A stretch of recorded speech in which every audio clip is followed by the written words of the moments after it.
Hello everybody, welcome to Math Academy. In today's video, we will be discussing the next part of the concept of exponents. So let's look into where we stopped in the last class, right? I actually stopped at a position where we were giving you a little bit of homework questions, right? So I know that most of the students generally don't like the concept of homework, but it is very important that you do these questions on your own because it is the thing that actually gets you going. So let's look into what is going to be the answer to these questions, right? So these were similar to the question, so in which you had to actually write down what these meant. So in this case, this was actually a very simple question in which you were asked to write 3 by 10 whole to the power of 2 or to the raised to 2, 3 by 10 raised to 2.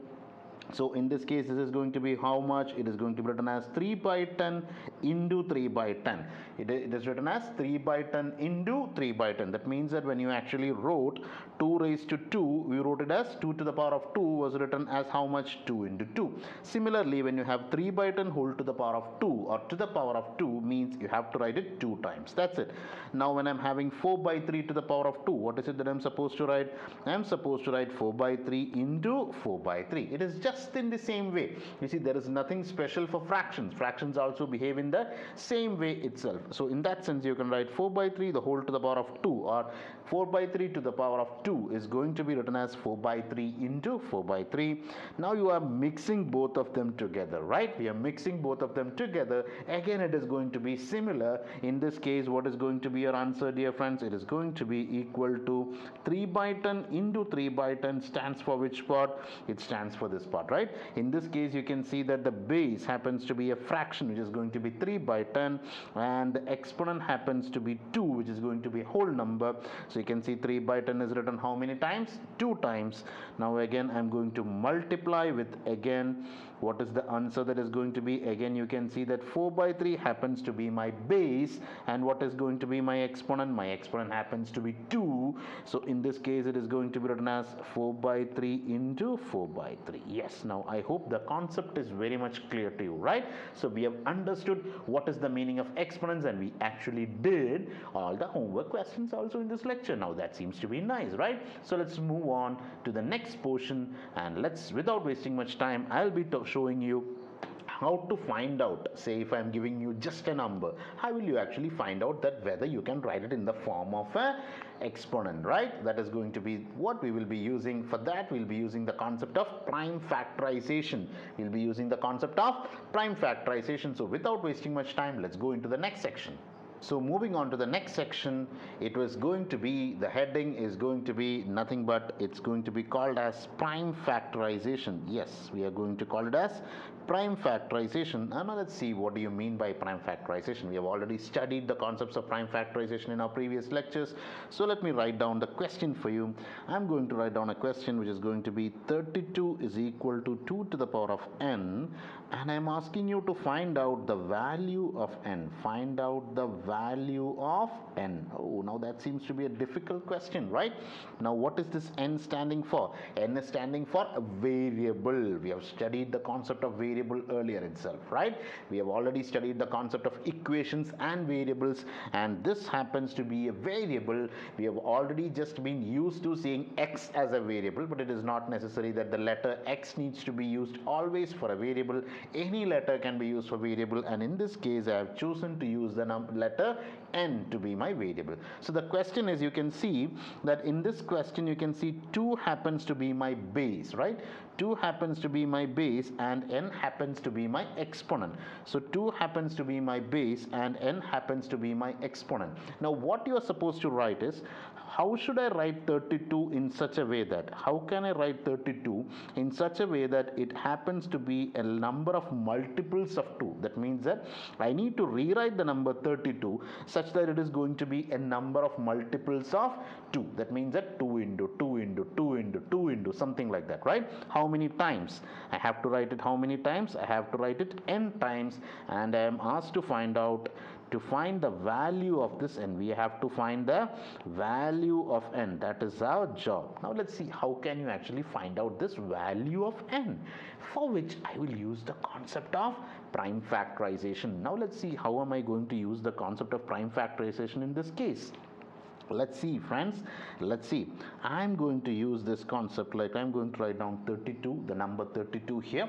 Now that seems to be interesting, and I'm going to prime factorize this with the number 2. And please note, I will not use any other number. I will always choose to use the number 2. I will not deviate from this number because I am very adamant that I always have to use the number 2. I am very adamant that I am supposed to use the number 2 because my base happens to be 2. So when I write the number 2, what is it that I am going to get? I am going to get the number 16, right? I am going to get the number 16 because 32 divided by 2 happens to be 16. I hope you can actually have that the innate concept to actually divide the numbers, right? Now let's see again. I am again going to divide it by 2, and what happens when I divide it by 2? You know that 16 divided by 2 happens to be what? It happens to be 8. Again I'm going to divide it by 2. Now what is going to be 8 divided by 2? 8 divided by 2 happens to be 4. Again I'm going to divide it by 2. It is accepting, right? It is okay. So 4 divided by 2 happens to be 2. Again I'm going to divide it by 2. So 2 divided by 2 happens to be 1, and that is the end point. Where do I end? I end up when the value is equal to 1. I end up my prime factorization when my value becomes equal to 1, right? Yes, extremely good, dear friends, extremely good. Now let's write down what is going to be my 32. Let's write down my 32. Yes, I'm going to write down my 32. My 32 happens to be 2, 1, 2. I got this one here. Now the next 2. Now I got the second one. I got my third 2. I got my third one. Now I'm going to write the fourth one. Yes, I got the fourth one. And last I got the fifth one. Now I'm going, should I write 1? No, when I'm multiplying by 1 doesn't make any difference. So this is going to be the end of it. Now you can see that 2 into 2 into 2 into 2 into 2 happens to be what? It happens to be 32. So how can I rewrite this? Now we know how to write it. How can I write it? Just think of it, something that we have learned here, right? We have learned to write when I'm having 4 raised to 3. It is written as 4 into 4 into 4. Think it in the reverse way. Think it in the reverse way. When I'm writing 4 into 4 into 4, how can I actually write that? I have to multiply the number 4. How many times? 3 times. So how can I write it? I'm going to write as 4 to the power of 3, right? I'm going to write it as 4 to the power of 3. Now let's see how it is going to be written in this case. I'm having the base to be 2, or the multiple is going to be 2, and in all cases it happens to be 2. So I'm going to write as 2 to the power of, how many times should I multiply 2? How many times should I multiply 2? 5 times. 5 times. 5 times. Yes, it is going to be written as 2 to the power of 5. Oh yes, now seems to be coming out, right? How can I get the value of n? By comparison. How do I find out the value of n? By comparison. When I say 32 is equal to 2 raised to n, and I'm saying 32 is equal to 2 to the power of 5. So what can I say? My n is going to be equal to 5. So my value of n will be equal to 5. How? By comparison. How do I say that? I say by comparison. What can I say? By comparison, I can say 32 is equal to 2 raised to n, and 32 is equal to 2 raised to 5. This implies my value of n is going to be equal to 5. This says my value of n is going to be equal to 5. Yes, that seems to be very interesting, right? Yes, it's extremely interesting because you got the value of n to be equal to how much? You got the value of n to be equal to 5. Yes, that's it. Now that seems to be very interesting. So you got the value of n, in which we actually understood how to find out this number 32 to be written as in a form of 2 to the power of a number, right? Now let's see, if I actually change the number, will I always get it like this? Is all the numbers actually going to come like this? We have to check that, right? For checking that, I'm actually going to take a different number. I hope this question is clear to you, right? How we are going to use the concept of prime factorization in order to find out this concept, right? I hope the idea is clear. Now shall we go into a different question? I think it is nice if we go into a different question, right? Yes, we are going to a different question altogether, and I'm going to take the question to be equal to 36 is equal to 2 to the power of m. I'm going to write 36 is equal to 2 to the power of m, and I'm asking you to find the value of m. Yes, my new variable happens to be what? My new variable happens to be m. Yes, I'm going to replace n with m. Let me find out whether 36 can be written as 2 to the power of m. Alright, now let's do that. For doing this, what is the first step that I'm supposed to do? Yes, we have to start with the concept of prime factorization. So let's start the concept of prime factorization. Yes, 36 is going to be divided by 2. I am very adamant that I'll always use the number 2. Now, why am I adamant that I always use the number 2? You just think of it. Why am I adamant that I always use the number 2? Because my base happens to be 2, and if I use any other number, it will not work out, right? Now we'll see what happens if I use a different number. We'll see about that. All right, now let's see. Again, I'm going to use the number 36. Now 36 divided by 2, how much times it is going to be? Yes, I'm going to divide by 2. It happens to be 1 time. 16 happens to be going 18 times, so my remainder is going to be 0. That means that my division is going to yield me 18. Now again, I'm going to divide this by 2. Now this I know this because 9 into 2 happens to be what? 9 into 2 happens to be 18. So it's okay, clear now. Now again, I'm going to write 2, but 9 by 2 doesn't come out, right? Because 9 divided by 2 gives me a remainder of 1. That means that I cannot divide 9 divided 9 and 2. I cannot divide 9 by 2. So when I divide, I always have a remainder, and if I have a remainder, the prime factorization does not work out. Now I am stuck. Why am I stuck? Because I'm not able to use the number 2. I'm not able to use the number 2. That means that you cannot express. What does that mean? This means we cannot express 36 is as a 2 to the power of m, and m will not have a value. M will not take any value, right? M will not take any value. Why? Because you cannot go beyond this number, right? You cannot actually make this to be equal to 1. You have to make this to be equal to 1. Only then you can actually complete this. If you want to go ahead with this question, you have to actually make a change, and you have to quit using the number 2. And if you want to go ahead and do the prime factorization, you have to use the number 3 here, right?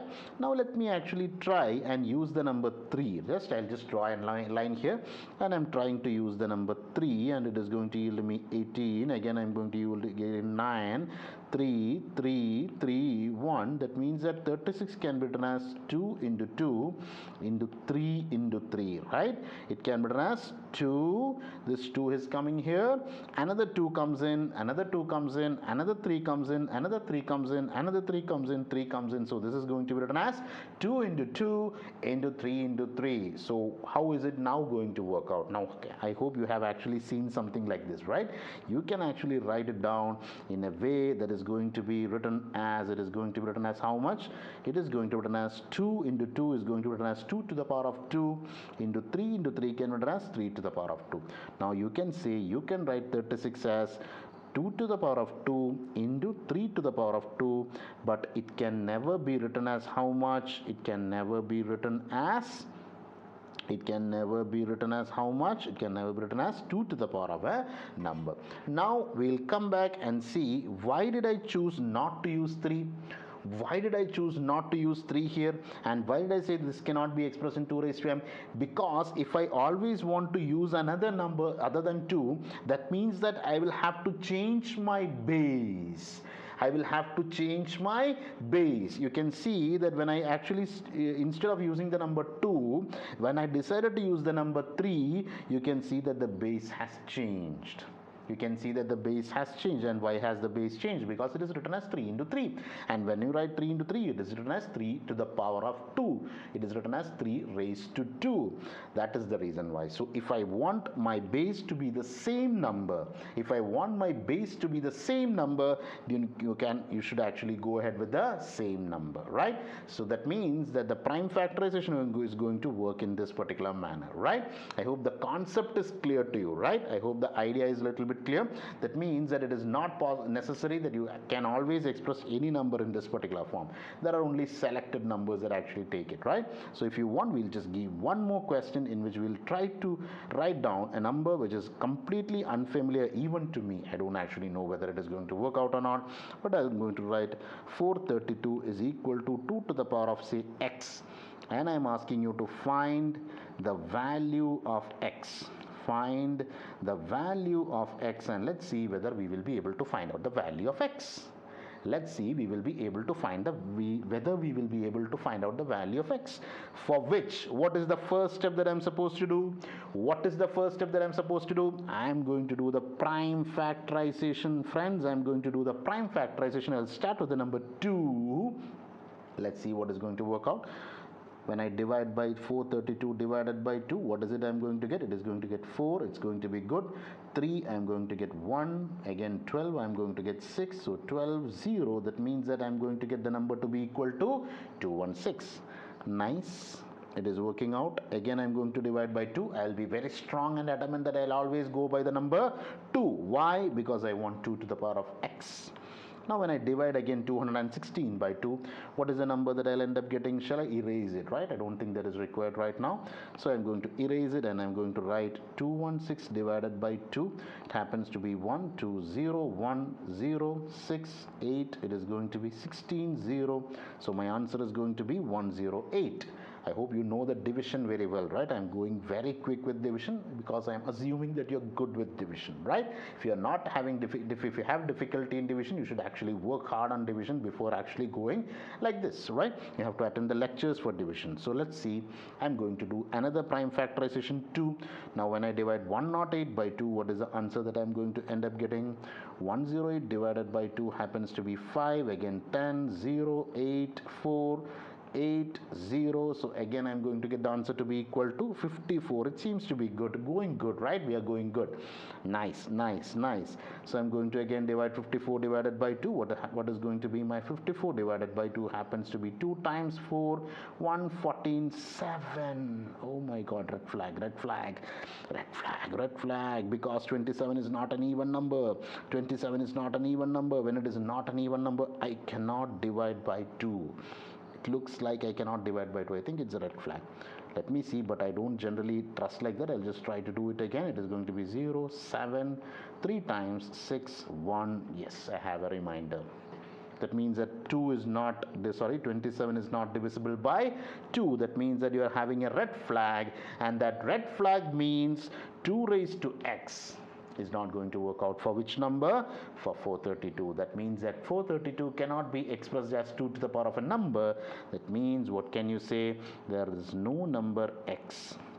There is no number x for which 2 raised to x is equal to 432. There is no value of x for which 2 raised to x is equal to 432. Unlucky, dear friends, unlucky. Oh my god, I am becoming unlucky. This is not working out as I planned, okay? Why did it not work out? Because you cannot divide 27 by 2, right? I hope the concept is clear to you. That means that you cannot write every number like this, and when you are given a question like this, and if you want to go ahead and write down all the factors of this number, what is the next step you have to do? You have to avoid taking 2, and you have to go ahead with 3, and that may give me an answer, right? Now let's see. I'm going to rephrase this question in a very, very different way, right? I'm going to rephrase this question in a very, very different way. Now let's see how we are going to rephrase the question, and that seems to be very interesting. 432 is something I'm writing as 2 raised to x into 3 raised to y, and I'm asking you to find values of x and y. Now the question seems to be getting a little bit interesting, right?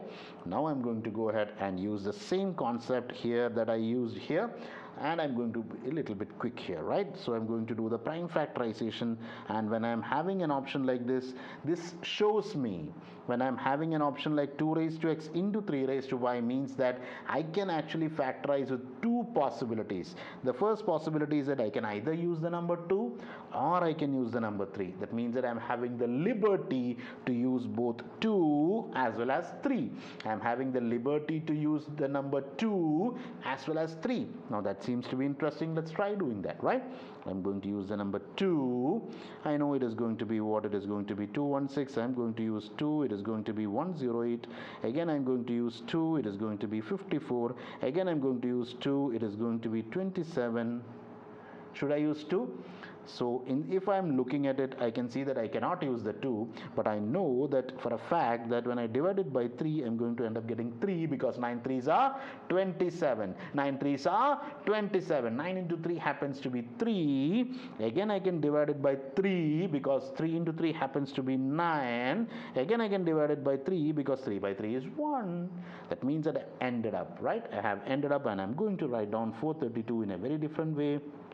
432 happens to be 2, the first 2 of course, the second 2, third 2, fourth 2, 4 2's. So I'm going to write 2 into 2 into 2 into 2.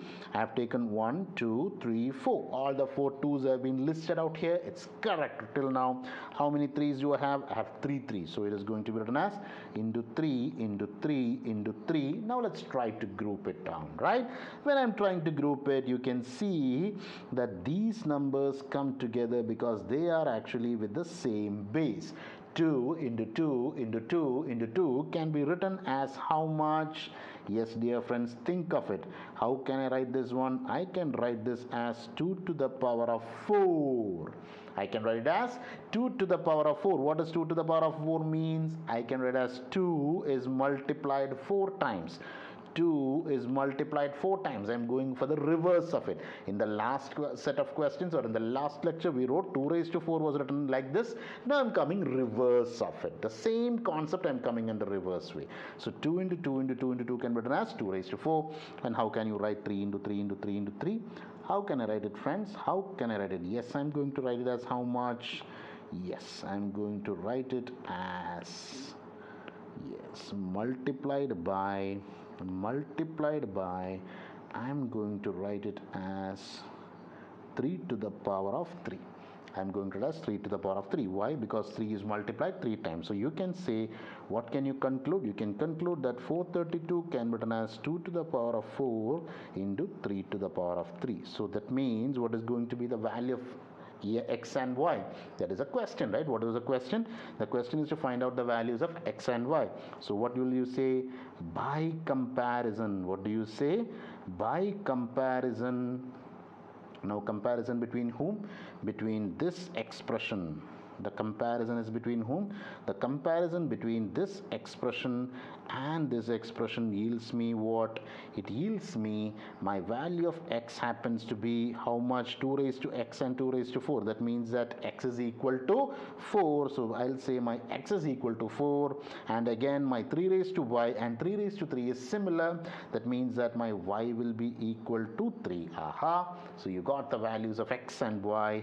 We understood the concept of prime factorization, and the question seems to be extremely interesting, right?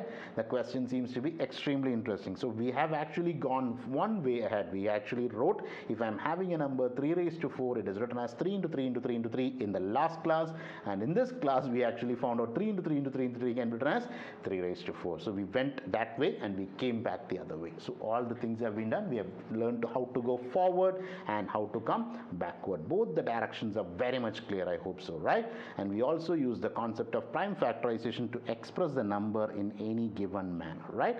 And what if in this case we was forced to use a number other than 2 or 3? If we are forced to use a number other than 2 or 3, that means that you won't be able to write it like this. It will not have a value for x as well as y, right? I hope the concept is clear to you. So this has been a very interesting session. In this session, what is the things that we actually learned? Yes, now let's come back and conclude the things that we actually learned in this session.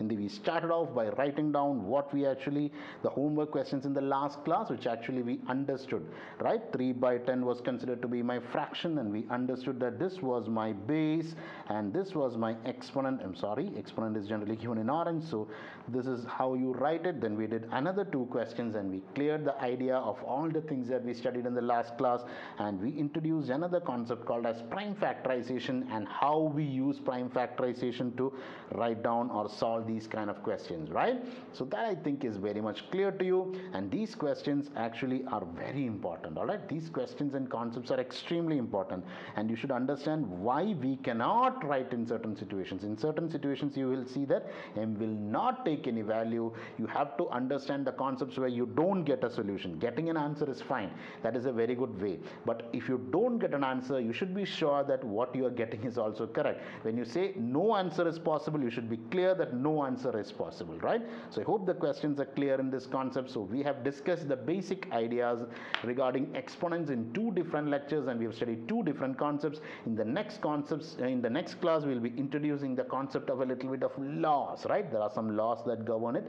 I don't really like laws at all. I think I'll try to identify patterns. I'm not going to study any formulas because I don't like formulas, man. Formulas are so boring. So what I think that I need to do is to actually develop some formulas of my own. So before actually going that, I think I need to give you some homework questions. So let's write down some homework questions quickly. Yes, let me write it down for you. 27 is equal to 3 raised to n. Find the value of n.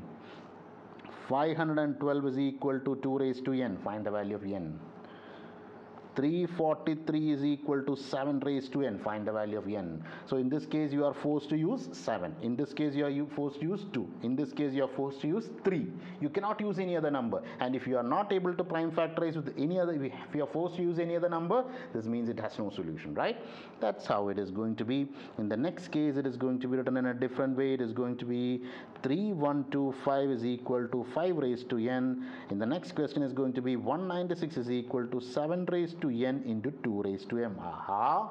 The questions are getting interesting. That means in this question you have the liberty of choosing between 7 and 2. In this case you have the liberty of choosing between 7 and 2.